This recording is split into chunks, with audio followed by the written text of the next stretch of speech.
Hello everyone, welcome to my YouTube channel R N मेडिसिना।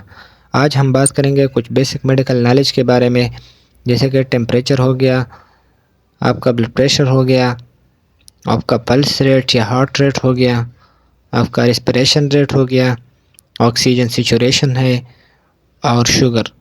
तो ये बहुत ज़्यादा इम्पोर्टेंट है, ये एक मेडिकल स्टूडेंट को लाजमी पता होना चाहिए। हम आज इसको वन बाय वन डिस्कस करेंगे। अगर चैनल पर नए हो तो चैनल को लाजमी सब्सक्राइब करें। तो सबसे पहले हम बात करते हैं टेम्परेचर की। टेम्परेचर को हम फीवर भी बोलते हैं और ये हमारे साथ वो डिग्री ऑफ हीट होता है जो हमारी बॉडी इंटरनली मेंटेन करके रखती है। अगर हम नॉर्मल टेम्परेचर की बात करें तो नॉर्मल हमारे साथ बॉडी का टेम्परेचर 97.5 से लेकर 99.5 तक ये हमारे साथ नॉर्मल बॉडी टेम्परेचर होता है। अगर हम लो ग्रेड फीवर की बात करें तो ये हमारे साथ 97.6 से लेकर 100.3 तक ये हमारे साथ लो ग्रेड फीवर में आता है।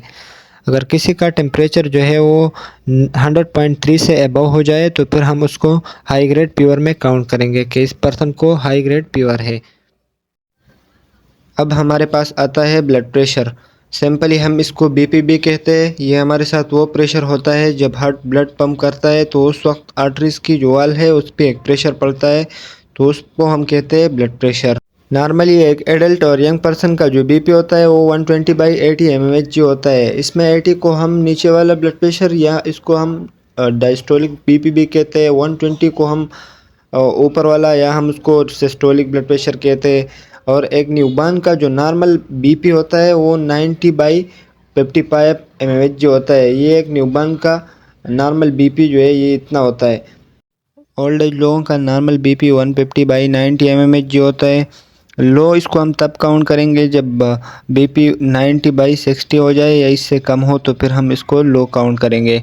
हाई हम तब काउंट करेंगे जब बीपी 140/90 mmHg हो या इससे ज़्यादा हो तो इसको हम हाई में काउंट करेंगे।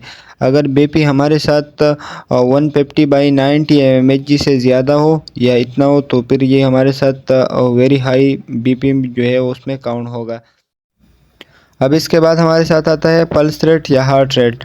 इसका मतलब है कि आपका हार्ट एक मिनट में कितने मरतबा धड़कता है, तो ये हमारे साथ हार्ट रेट होता है या पल्स रेट होता है। नॉर्मल ये हमारे साथ 60 to 100 बीट पर मिनट होता है। लो हमारे पास तब होगा जब 40 से 60 के दरमियान हो या इससे कम हो, तो ये हमारे साथ फिर हार्ट रेट कम होगा। हाई हमारे साथ तब होगा जब 100 से लेकर 120 के दरमियान हो या इससे ज़्यादा हो, तो ये हमारे साथ फिर हार्ट रेट ज़्यादा होगा।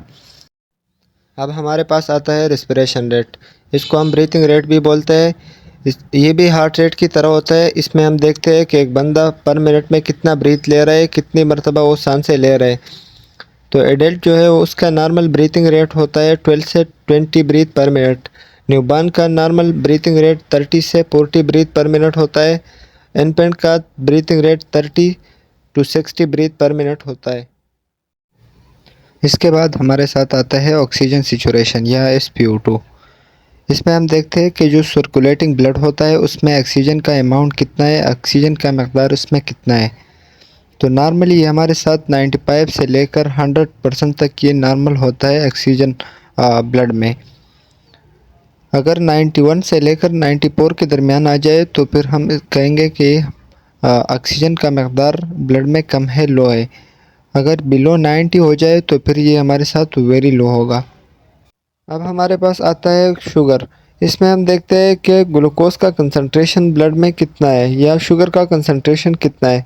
नॉर्मली हम वैसे ग्लूकोमीटर से चेक करते हैं, जो कि फास्टिंग में हमारे साथ 70 से लेकर 100 mg/dl तक होता है और रेंडमली ये हमारे साथ 70 से लेकर 140 तक नॉर्मल होता है। Thank you for watching. Please subscribe my channel for more medical related information.